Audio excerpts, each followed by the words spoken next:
ఇక పార్లమెంట్ ఎన్నికలపై BJP focus పెట్టింది. 2 నెలలకు ముందే అభ్యర్థులను దాదాపు ఖరారు చేసింది.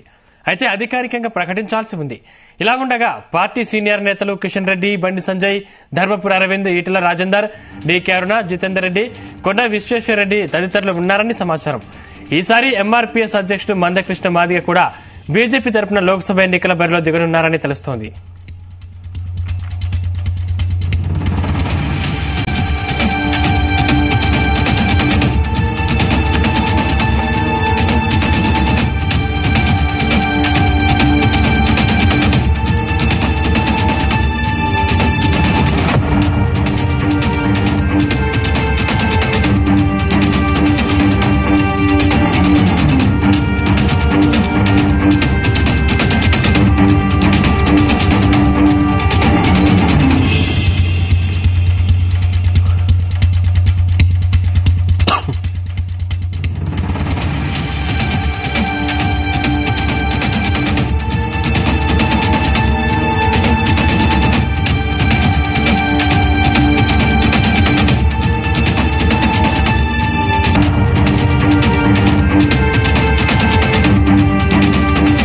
సంబంధించిన మరింత పూర్తి సమాచారం మా బ్యూరో చీఫ్ నరేందర్ అందిస్తారు. నరేందర్, అంటే ప్రస్తుతం ఉన్న సిట్టింగ్ ఎంపీలకే సీట్లు కేటాయిస్తారా లేక కొత్త వారికి ఇచ్చే ఛాన్సెస్ ఉన్నాయా? Right, thank you.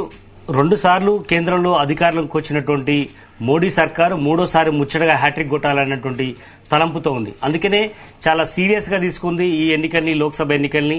అదే స్థాయిలో రాష్ట్రంలో కొత్తగా అధికారంలోకి వచ్చినటువంటి కాంగ్రెస్ పార్టీ కూడా ఎంపీ అభ్యర్థులను, గట్టి అభ్యర్థులనే, బలమైనటువంటి అభ్యర్థులను పెట్టాలని ఇప్పటికే సీరియస్ కసరత్తు చేస్తోంది. ఇప్పటికే బీఆర్ఎస్ పార్టీ రాష్ట్రంలో 9.5 సంవత్సరాలు అధికారంలో ఉన్నటువంటి ఆ పార్టీ కూడా ఇప్పటికే లోక్సభలో ఎవరు పోటీ చేయబోతున్నారు కూడా ఒక కసరత్తు అయితే చేస్తోంది. అయితే ఇప్పుడు అందరూ ఎదురు చూస్తున్నది బీజేపీ లిస్ట్ ఎలా ఉండబోతోంది, ఎవరు పోటీ చేయబోతున్నారు. ఎందుకంటే గతంలో మనం చూసాం 2019లో 4 లోక్సభ స్థానాలు గెలిచినటువంటి బీజేపీ ఈసారి ఖచ్చితంగా 10 స్థానాల్లో గెలుపొంది తీరాలి అన్నటువంటి ఏకైక లక్ష్యంతో చాలా సీరియస్ కసరత్తు చేసింది. మన అసెంబ్లీ ఎన్నికల్లో కూడా ఊహించిన దానికంటే ఎక్కువనే వచ్చాయని కూడా చెప్తున్నారు. బట్ 8 స్థానాల్లో అసెంబ్లీ స్థానాలు గెలిస్తే ఇప్పుడు ప్రస్తుతం సిట్టింగ్ ఎంపీలు 4 ఉన్నారు.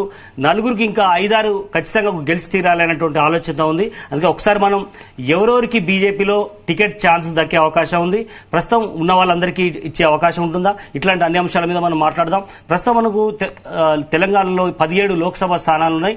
17 లోక్సభ స్థానాల్లో ప్రస్తుతం 4 చోట్ల సిట్టింగ్ ఎంపీలు బీజేపీ నుంచి ఆల్రెడీ గెలిపొందినటువంటి సందర్భం వాళ్ళందరికీ ఇస్తున్నట్టుగా కూడా మనకు తాజాగా సమాచారం అవుతుంది. దీంట్లో సికింద్రాబాద్ నుంచి కిషన్ రెడ్డి యాస్టీస్ గా టికెట్ ఇవ్వబోతున్నారని కూడా మనకు ఇప్పటికే సమాచారం ఉంది. ఆయన ప్రస్తుతం కేంద్ర మంత్రిగా కూడా ఉన్నారు. ఆయన లాస్ట్ టైం గెలిచారు, మరోసారి కూడా ఆయనకి అవకాశం ఇస్తుంది అధిష్టానం. ఇక కరీంనగర్ నుంచి బండి సంజయ్ ప్రస్తుతం ఆయన సిట్టింగ్ ఎంపీగా ఉన్నారు. ప్రస్తుతం ఆయనకు కూడా మళ్ళీ వేరే పేరు ఏం పరిశీలించట్లేదు.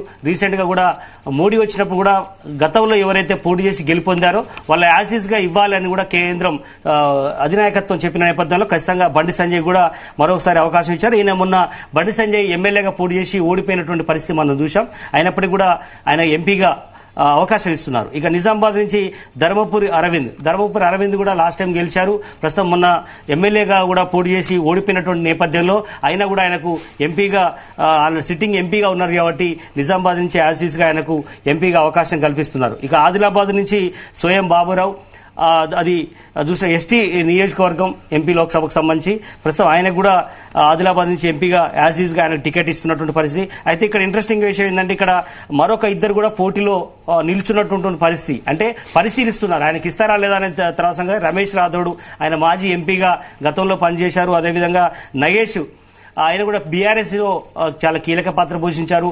గతంలో ఎంపీగా కూడా పనిచేసినటువంటి సందర్భం ఉంది. అయితే 99.99% స్వయం బాబురావుకే ఛాన్స్ ఇచ్చే అవకాశం ఉంది. ఎందుకంటే అధినాయకత్వం ఇప్పటికే చెప్పిన నేపథ్యంలో ఇప్పుడు మనం చెప్పిన 4 కూడా ఖచ్చితంగా ఎంపీలకు అవకాశంగా కల్పించే అవకాశం ఉంది. ఇక మిగతా వాటికి కూడా చాలా ఇంట్రెస్ట్గా ఉన్నాయి. ఎందుకంటే మల్కాజ్గిరి ఇది దేశంలోనే పెద్ద లోక్సభ స్థానం. ప్రస్తుతం మల్కాజ్గిరిలో ఎప్పుడు గడిచిన మనం 15 ఏళ్లుగా చూస్తున్నాం, ఒకసారి గెలిచిన మళ్ళీ ఒకసారి గెలవట్లేదు, అక్కడ పోటీలో నిల్చుండని పరిస్థితి కనిపిస్తుంది. లాస్ట్ టైం ఇక్కడ రేవంత్ రెడ్డి గెలుపొందారు. ప్రస్తుతం అది సిట్టింగ్ స్థానం కాంగ్రెస్ గా ఉంది. ప్రస్తుతం ఇది బీజేపీ ఎట్లాగైనా గెలుచుకోవాలనేటువంటి ఆలోచన ఉంది. ఎందుకంటే ఇక్కడ చాలా మంది నార్త్ వాళ్ళు ఉంటారు. అదేవిధంగా ఇక్కడ మోడీ మానియా నడవబోతుంది కాబట్టి ఖచ్చితంగా ఇది మల్కాజ్గిరిని బీజేపీలో కైవసం చేసుకోవాలనే ఆలోచనతో ఉంది. కనుక ఇక్కడ ఈటెల రాజేందర్ ఆయన సీనియర్ ఎమ్మెల్యేగా గతంలో చాలాసార్లు పనిచేశారు, మంత్రిగా పనిచేశారు. ఆయన మొన్న హుజురాబాద్ నుంచి ఓడిపోయిన నేపథ్యంలో ఆయనకు మల్కాజ్గిరి ఛాన్స్ ఇస్తే ఎట్లా ఉంటుందనే ఆలోచన కూడా బీజేపీ అధిష్టానం పరిశీలిస్తోంది. ఇక్కడ మురళీధర్ రావు పేరు కూడా ప్రధానంగా వినపడుతుంది. అదేవిధంగా ఏపీకి సంబంధించినటువంటి గతంలో ఉమ్మడి రాష్ట్రానికి చివరి ముఖ్యమంత్రిగా పనిచేసిన కిరణ్ కుమార్ రెడ్డి పేరు కూడా పరిశీలిస్తున్నట్టుగా మనకు ఢిల్లీ నుంచి అందుతున్నటువంటి సమాచారం. ఆయనే గతంలో సీఎంగా పనిచేశారు. బట్ మల్కాజ్గిరి అయితే ఖచ్చితంగా ఒక 2-3 పేర్లు పరిశీలిస్తున్నారు. ఎవరికి బీజేపీ ఛాన్స్ ఇస్తుంది అనేది మనం చూడాల్సిన అవసరం ఉంది. ఇక మహబూబ్ నగర్లో ఇది డీకే అరుణ గతంలో ఆమె మంత్రిగా పనిచేశారు ఉమ్మడి రాష్ట్రంలో. ప్రస్తుతం ఆమె సీనియర్ లీడర్గా బీజేపీలో కొనసాగుతున్నటువంటి పరిస్థితి. ఆమె కావచ్చు, లేదంటే జితేందర్ రెడ్డి మాజీ ఎంపీగా కూడా గతంలో పనిచేశారు. అలాగే ఆచారి రీసెంట్గా ఆయన పోటీ చేసి ఓడిపోయినటువంటి సందర్భం. ఇప్పటికే 2-3 సార్లు ఎమ్మెల్యేగా పోటీ చేసి ఓడిపోయారు. ఈ ముగ్గురిట్లో ఎవరికి ఛాన్స్ దక్కే అవకాశం ఉందని కూడా మనకు సమాచారం అవుతుంది. ఇక చేవేళ్లది కూడా చాలా ఇంట్రెస్టింగ్ ఫైట్ ఉండే అవకాశం ఉంటుంది. చేవేళ్లలో కొండా విశ్వేశ్వరరెడ్డి గతంలో 2014లో గెలిచినటువంటి సందర్భాన్ని మనం చూసాం. ఎక్స్ ఎంపీగా ఉన్నారు. ఆయన ప్రజెంట్ బీజేపీలో ఉన్న నేపథ్యంలో ఆయనకు దాదాపు ఇస్తారనేటువంటి సమాచారం ఉంది. ఒకవేళ ఆయనకు ఇవ్వకపోతే అందేల శ్రీరాములు మొన్న మహేశ్వరం నుంచి బీజేపీ ఎమ్మెల్యేగా పోటీ చేశారు. కానీ ఓడిపోయినటువంటి దాదాపు ఆయన గెలుస్తారని కూడా ప్రచారం జరిగింది. కానీ ఆయన ఓడిపోయినటువంటి పరిస్థితి చూసాం. అయితే కొండా విశ్వేశ్వరరెడ్డికే ఎక్కువ ఛాన్స్ ఉందని కూడా మనకు బీజేపీ నుంచి అందుతున్నటువంటి సమాచారం. ఇక మెదక్ నుంచి చూద్దాం. మెదక్ చాలా ఇంట్రెస్టింగ్ ఫైట్. ఇక్కడ బీఆర్ఎస్ కు కంచుకోటగా ఉంటుంది. మెదక్లో రఘునందన్ రావు పేరు ప్రధానంగా వినపడుతుంది. ఆయన గతంలో దుబాక నుంచి పోటీ చేశాడు, ఉప ఎన్నికల్లో గెలిచాడు. అయితే రీసెంట్ గా మాత్రం అసెంబ్లీ ఎన్నికల్లో ఓడిపోయినటువంటి పరిస్థితి. అయితే ఈటెల రాజేందర్ కూడా ఇక్కడ పరిశీలిస్తున్నారు. అయితే మల్కాజ్గిరిలో ఆయన పేరు పరిశీలిస్తున్నారు.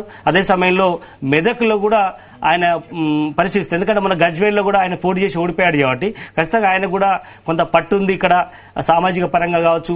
అదే ఆయనకున్న సీనియారిటీని బేస్ చేసుకుని మెదక్లో కూడా ఛాన్స్ ఇస్తే ఎట్లా ఉంటుంది అన్నటువంటి ఆలోచన బీజేపీలో ఉంది. చూడాలి. రఘునందన్కి ఎక్కువ ఛాన్స్ ఉందని కూడా మనకి బీజేపీ నుంచి అందుతున్నటువంటి సమాచారం. ఇక సిటీకి వద్దాం. సిటీలో హైదరాబాద్ ఇది ఎంఐఎం కంచుకోటగా ఉంది. ఇక్కడ ఎవరు పెట్టినా కూడా దాదాపు ఎంఐఎంఏ గెలుస్తున్నటువంటి పరిస్థితి. అయితే బీజేపీ ప్రతిసారి కూడా చాలా దగ్గరగా ఫైట్ చేసే అవకాశం కనిపిస్తుంటుంది. భగవంతరావు గతంలో కూడా పోటీ చేశారు. ఆయనకే ఇస్తారనేటువంటి సమాచారం ఉంది.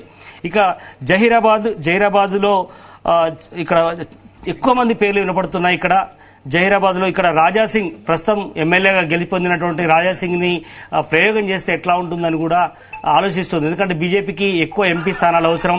ఈ సమయంలో ఖచ్చితంగా అవసరమైతే ఎమ్మెల్యే ఎవరైతే గెలిచిన వాళ్ళని కూడా ప్రయోగం చేయాలని కూడా బీజేపీ అనుకుంటుంది. అందుకని ఇక్కడ రాజాసింగ్ రూపంలో ఎమ్మెల్యేని అక్కడ ఉన్నప్పటికీ కూడా ఈయన ఎంపీగా ఛాన్స్ ఇవ్వాలని కూడా అవకాశం ఇస్తున్నారు. అయితే విధంగా చికోటి ప్రవీణ్ ఈయన కూడా ఈ మధ్య కాలంలో బీజేపీలో చేరారు. చికోటి ప్రవీణ్ కూడా పరిశీలిస్తున్నారు. అదేవిధంగా ఆకుల విజయ, అదేవిధంగా ముస్తఫేరి అశోక్, జే సంగప్ప ఈయన కూడా గతంలో మొన్న పోటీ చేసి ఓడిపోయినటువంటి పరిస్థితి నారాయణఖేడ్లో. ఈయన పేరు కూడా పరిశీలిస్తున్నారు. ఓవరాల్ గా ఇక్కడ 4-5 పేర్లు వినపడుతున్నాయి. ఎవరికి ఇస్తారనేది సస్పెన్స్ అయితే ఉంది. ఖచ్చితంగా ఈయనకే ఇస్తారనేది మనం చెప్పలేని పరిస్థితి జహీరాబాద్ లో ఉంది.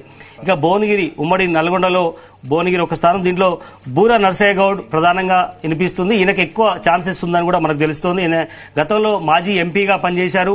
అదేవిధంగా మొదటి నుంచి కూడా 2019లో జరిగిన దాంతో ఓడిపోయిన తర్వాత ఈయన ఎమ్మటే బీజేపీలోకి వచ్చాడు. అక్కడి నుంచి కూడా ఈయన సీరియస్ గా భువనగిరిలో పోటీ చేయడానికి ఇప్పటికే గ్రౌండ్ వర్క్ ప్రిపేర్ చేసుకుంటున్న పరిస్థితి. అదేవిధంగా కాసం వెంకటేశ్వర్లు ఈయన కూడా పరిశీలిస్తున్న అధిష్టానం. ఎవరికి ఇస్తారనేది కూడా చూడాలి.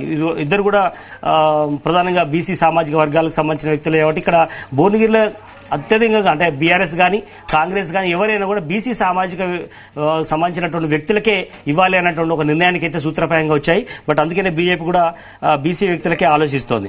ఇక నల్లగొండలో ఇక్కడ ప్రధానంగా సంకినేని వెంకటేశ్వరరావు ఆయన సూర్యాపేట నుంచి గతంలో 2 సార్లు పోటీ చేసి కొద్ది మెజార్టీతోటి ఓడిపోతున్నటువంటి సందర్భం. బట్ ఆయన పేరుని పరిశీలిస్తున్నారు. అదేగా నివేదిత రెడ్డి, అలాగే పోరెడ్డి కిషోర్ రెడ్డి ఈయన కూడా పార్టీకి సంబంధించినటువంటి కీలక పాత్ర మొదటి నుంచి కూడా ఉన్నారు. బట్ చూడాలి నల్లగొండలో ఎవరికి ఛాన్స్ దక్కేను అనేది కూడా ఇప్పుడు ఇంట్రెస్టింగ్ గా ఉంది. ఇక నాగర్ కర్నూల్ ఇది ఎస్సీ రిజర్వ్డ్ స్థానం. ఖచ్చితంగా నాగర్ కర్నూల్లో ఎవరికి ఇస్తారనేది కూడా సస్పెన్స్ అయినా ఉంది. బట్ ఇక్కడ బంగారు లక్ష్మణ్ కూతురు బంగారు శృతి పేరు ప్రధానంగా వినిపిస్తోంది. ఆమెను ఒకవేళ కాదనుకుంటే పి రాములు ప్రస్తుతం ఆయన ఎంపీ బీఆర్ఎస్ లో ఎంపీ సిట్టింగ్ ఎంపీగా ఉన్నారు. ప్రస్తుతం ఆయన పేరు కూడా పరిశీలన. ఒకవేళ ఆయనే పార్టీ మారితే, ఎందుకంటే బీఆర్ఎస్ ఆయనకి టికెట్ ఇవ్వట్లేదు అనే ఒక ప్రచారం అయితే జరుగుతోంది. ఆయనకు ఒకవేళ టికెట్ ఇవ్వకపోతే బంగారు శృతిని కూడా తీసుకునే అవకాశం ఉంటుంది ఖచ్చితంగా. ఇక మనం వరంగల్కి వద్దాం. వరంగల్లో వరంగల్ ప్రధానంగా మందకృష్ణ మాదిగ పేరు వినపడుతుంది. ఇక్కడ ఎంఆర్పీఎస్ అధినేత గతంలో 1-2 సార్లు ఎమ్మెల్యేగా పోటీ చేసిన సందర్భం ఉంది, ఓడిపోయాడు. అయితే రీసెంట్గా మనం చూసాం హైదరాబాద్లో జరిగినటువంటి మీటింగ్లో మోడీ పక్కన వచ్చి కూర్చున్న సందర్భం, అలాగే అది దానికి సంబంధించిన అది దళితులకు సంబంధించినటువంటి మీటింగ్లో ఆయనను మెచ్చుకున్న సందర్భం ఉంది. ఆయన అప్పటి నుంచి కూడా బీజేపీతో కొంత సఖ్యతగా వెలుగుతున్నాడు. ఎస్సీ సంబంధించినటువంటి మాదిగ రిజర్వేషన్ పోరాట సమితికి అలాగే దానికి సంబంధించినటువంటి ఉద్యమానికి నాయకత్వం వహిస్తున్నాడు. ఆయనను బీజేపీ నుంచి టికెట్ ఇస్తే ఎట్లా ఉంటుందని కూడా అధిష్టానం పరిశీలిస్తోంది. ఇక కృష్ణప్రసాద్ ఆయన రిటైర్డ్ ఐపీఎస్ గా ఉన్నారు, ఆయన కూడా బీజేపీకి చాలా దగ్గరగా ఉన్నారు. అదేవిధంగా కొండేటి శ్రీధర్, ఈ ముగ్గురిట్లోనే ప్రధానంగా ఎవరికి ఇస్తారు అనేది కూడా ప్రధానంగా వినిపిస్తుంది. ఇది ఎస్సీ రిజర్వేషన్ స్థానం కాబట్టి ఖచ్చితంగా మందకృష్ణ మాదిగనైతే ఎక్కువ మంది ప్రపోజ్ చేస్తున్నారు, కృష్ణప్రసాద్ కూడా ఎక్కువ పరిస్థితి, ఇద్దరిట్లో ఎవరికి వచ్చేది అనేది కూడా మనం చూడాల్సిన అవసరం ఉంది. ఇక ఎస్టీ రిజర్వ్ స్థానం ఇది మహబూబాబాద్ కూడా ఎవరికి ఇస్తారని కూడా ఇప్పటివరకు కనీసం పేరు కూడా ఇంతవరకు పరిశీలించలేదు. ఇక్కడ హుస్సేన్ నాయక్ అదేవిధంగా నెహ్రూ నాయక్ ఇద్దరి పేరు ప్రధానంగా వినపడుతుంది. ఎవరికి ఇస్తారనేది కూడా సస్పెన్స్ గానే ఉంది.